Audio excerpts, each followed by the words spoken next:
Welcome back to the latest edition of The Good, the Bad, and the Ugly, brought to you by the 5 Reasons Sports Network.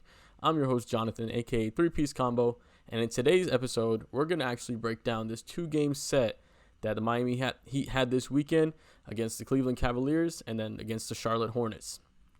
I really liked what I saw from the team in both games. I felt like we handled business. We did what we had to do. First game, we had more of the role players stepping up, and in the second game, we saw a little bit more Jimmy, a little bit more Bam.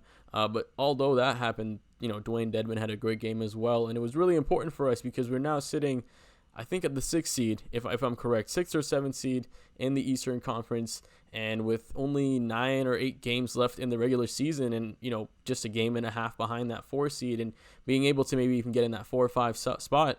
We have that chance to put ourselves in a really good position.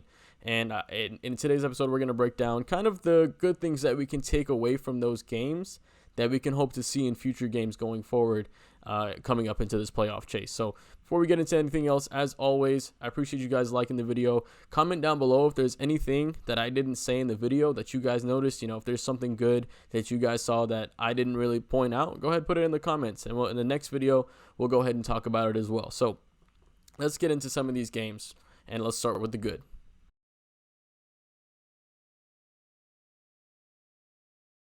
So starting with the good, we're going to do this game by game. So we're going to start off with that Cleveland game. Now, the Cleveland game was really good because I felt like we had a little bit of a bounce back. We had an early lead in that first quarter, and then Cleveland caught it back up. But throughout the game, we were able to show our dominance, being able to, push the pressure, keep that lead, and get another lead, and then keep that lead. So I liked what I saw from them as well during that game. But what I really liked from that game is just how much the role players stepped up. So let's talk about a couple of the role players. Probably the most important role player on our team is Duncan Robinson. He's the guy that makes Bam and Jimmy have that ability to do what they do. Because with 2 non-3-point shooting stars, you're going to need a guy to pull, guys off of them. And Duncan Robinson gives them that gravity. In the Cleveland game, Duncan finished with 20 points on 6 of 9 from downtown. Had an extra shot inside the paint as well, which is always good to see from him. And what he was able to do, quickest to 500 threes in NBA history, lowest amount of games. So doing that, pulling the gravity off of Jimmy and Bam, and being able to space the floor and have the gravity of a superstar, although not being a superstar himself, was just phenomenal to see. And then we saw in the Charlotte game, although he did struggle a little bit earlier in the game, his gravity was still effective. He was pulling guys off.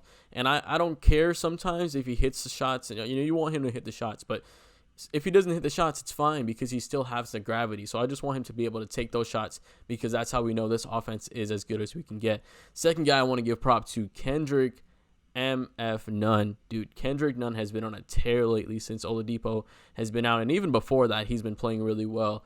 It seems like Kendrick Nunn is understanding how to fit his offense into the Miami Heat offense. There was times last year, earlier in the season, that he kind of stuck out like a sore thumb, like he was trying to do too much, he was trying to make too much happen for himself.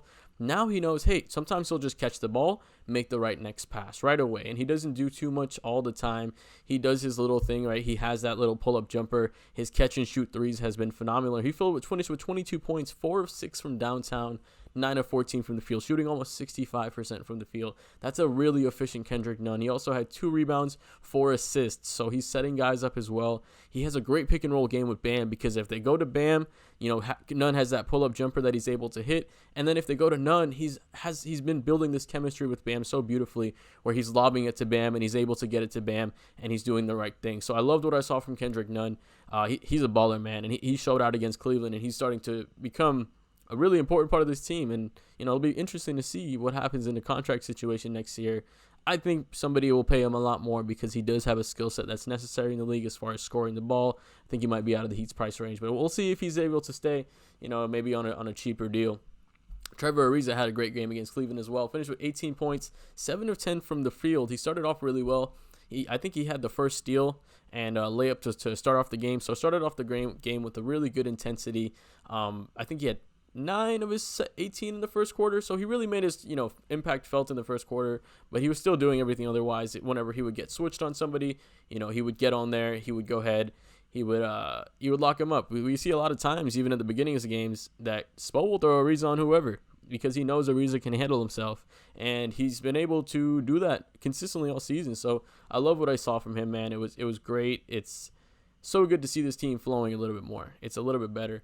Small thing as well, right? We kept the rebounding close. We were able to shoot 50% from three, 54% from the field. The defense wasn't super great. You know, we allowed Cleveland to shoot 20 or 40 from downtown, but we still ended up blowing them out. We still ended up getting a big win. So, great. A lot of good things from that game to take away. So, you know, after that game, I felt a lot more confident going into that Hornets game because it's like, okay, you know, our issue was these role players weren't stepping up, Jimmy and Bam having to do much. And if you notice, I didn't really talk much about Jimmy or Bam because they were kind of just accessories to the win. They weren't the big thing. Oh, one more thing with that Cleveland game, Max Strus stepping up, man. Max Strus is doing a great job filling in that hero role. And I'm going to catch a lot of heat for this, but I feel like he brings a level of consistency that Hero doesn't, and he's still able to stretch the floor. He's still able to get to the rim, and he's able to play defense as well. So, hey, Max Strus out here balling out. He's going to probably be an important guy come next year, one of the rotation guys. If we lose one of our guards, maybe like a Kendrick Nunn or something like that, he might be this guy that goes and fills it in. But let's get into this Charlotte game as well, because this Charlotte game was a very fun game, right? Charlotte's a fun team to watch. Obviously overhyped, 100% overhyped, because they're not as good or talked about as their record is, right? So I understand what they do. They're trying to push the LaMelo Ball agenda, but we have our own agenda here in Miami, and that's the Bam Adebayo agenda. Bam finished with 20 points, 10 assists, and 7 rebounds. That's your center having more assists and rebounds. Take it as you will with that, right? I think that's kind of a good thing because he still had 7 rebounds, but he was good, man. 9 of 13 from the field, 2 of 3 from the line. He was asserting his will in this game, and he was able to do what he wanted to do. He was able to attack the mismatches a little bit more and hit that turnaround jumper to start off the game. And, you know, he did what he had to do. And 20, 10, and 7, 10 assists and 7 rebounds from your main guy, or your young star, I should say. That's perfect because he's filling all the holes. He's doing all the little things. Of course, you want him to rebound the ball a little bit more. Still don't like that switching defense, but still loved what I saw from him. Overall, man, just looking at the scoreboard from yesterday's game, it's just crazy how consistent they were, right? Jimmy Butler, 18 points, 8 rebounds, 8 assists, another guy flirting with a triple-double. Our two stars are flirting with triple-doubles when we need it most. So that's always good to see. I think when come playoff time, we're going to see Bam get really close to triple-doubles, and I think really we're going to see a lot of that from Jimmy as well. So Jimmy, 18 points, 5 away from the field, so not super aggressive as far as, you know, taking a lot of shots, but he did get to the free throw line 9 times. Yesterday in pregame show, I wanted him to get to the line 10 to 12 times. He got to 9. It was good enough because we got the win. Getting into, you know, let's get into Kendrick Nunn again because Nunn was on fire. Another great night from the field, 8 of 13 from the field, ended up with 19 points. Goran Dragic, 18 points, 7 of 18 from the field, so not as efficient, right? But he gave you those moments. He was able to keep the offense floating at some times, and man, he had that one cross on the LaMelo Ball. They're not going to show that on ESPN, but I'm going to go ahead and tell about it because, hey, Goran may not be the prime Goran Dragic, but that dragon still has some fire inside of him. So loved what I saw from him, and probably, and we'll save this a little more for the after, but man, Dwayne Dedmon, I thought he was probably the best player of the game, and I'm going to have to give this to Brady Hawk, right, because he didn't give us a prediction. He gave us a spoiler in that pregame show, and he told us that Dwayne Dedmon was going to take off. He had 14 points, 8 rebounds, 3 offensive rebounds, so he was doing it on offensive glass, 5 of 6 from the field, 4 of 5 from the free throw line. And he was just making his impact felt. He was feeling himself out there. And since we've gotten Dwayne Dedmon, our second unit has improved so much. Those non-Bam minutes have improved tremendously. And what he brings to this team is just a great level of high level, you know, a big man, an actual big, somebody that will clog the paint, somebody that's able to contest shots and able to actually finish around the rim. And he was doing it all. He even had that little, you know, 10 to 12-foot jumper where he made it. Dedmon's feeling himself, man, and this whole team is doing good. I know it was another decent game for Max Strus as well. 3 of 8 from the field. Didn't have the great shooting night, but with having him out there, it was consistent. We knew what we were going to get from him. Although he wasn't hitting his shots, he was taking them. He was playing good defense, and he was still making his impact felt. So everybody deserves their flowers because Bam finished with 20. You know, Duncan didn't have the best game. We'll talk about that a little bit, but I'm not too worried about it. Still got up 10 shots, 3 of 10 from the field. Goran 18, like I said, and Dedmon 14. So a lot of good things we can take away from this game. I love the bench scoring. That's probably my biggest takeaway from the Hornets game is that our bench was able to finally step up and give us something and give us a resemblance of last year's bench when we had one of the most lethal benches in the NBA. I loved what I saw from that. So a lot of phenomenal good things over the last course of the back-to-back. We got the 2-game sweep. We're now out of the play-in games, and as long as we keep this up, and as long as we're able to stay consistent with this effort, I think we're going to see a really good, strong finish to the season. So thanks for watching the good. Let's get into the bad.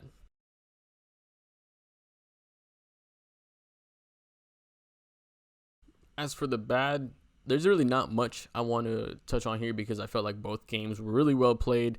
But I'm nitpicking, right? I think this is an important thing to talk about because this is something that can come back and bite us in the future, especially if we play against bigger teams.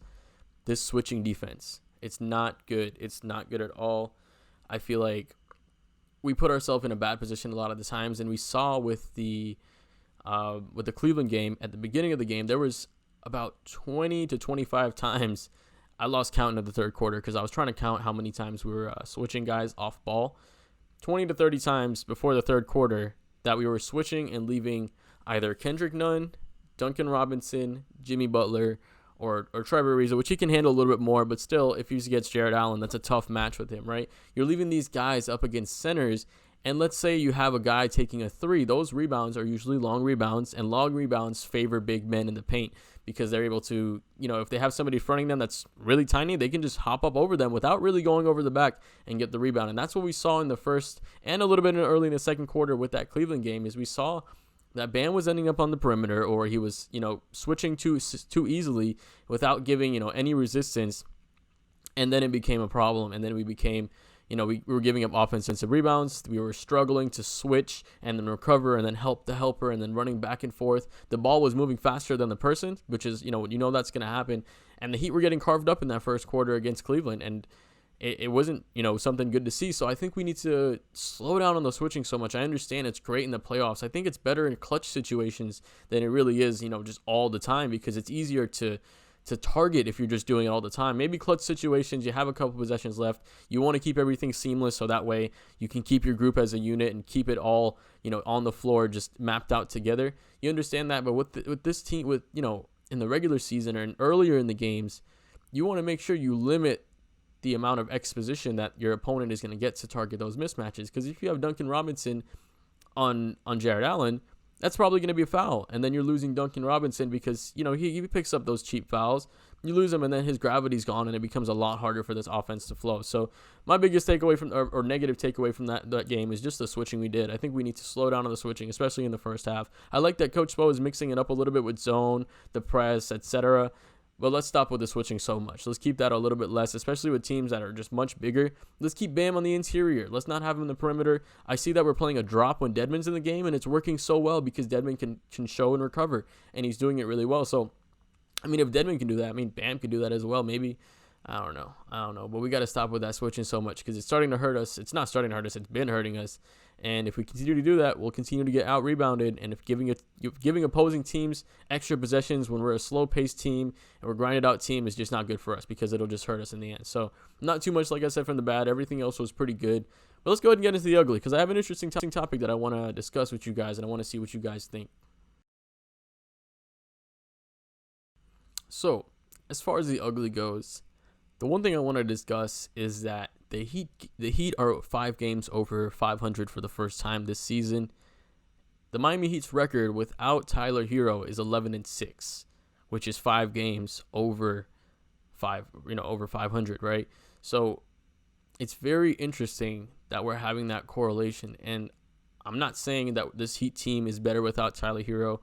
He definitely raises the ceiling on this team, but I also feel like he lowers the floor because the level of inconsistency that he brings, sometimes it just hurts us more than it helps us. And if he's not doing great things on offense, a lot of times on defense, he's getting targeted and he's not able to hold his own, and he's causing, mismatches for other guys. Guys have to help for him, etc.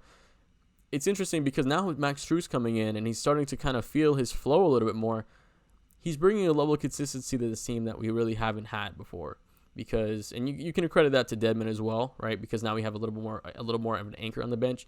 But with Max Strus, you're getting a guy that can shoot the three, right? He's a bucket. He's 100% a bucket. He can dunk the ball. He's definitely a better dunker than Tyler Hero. He's more athletic than Tyler Hero.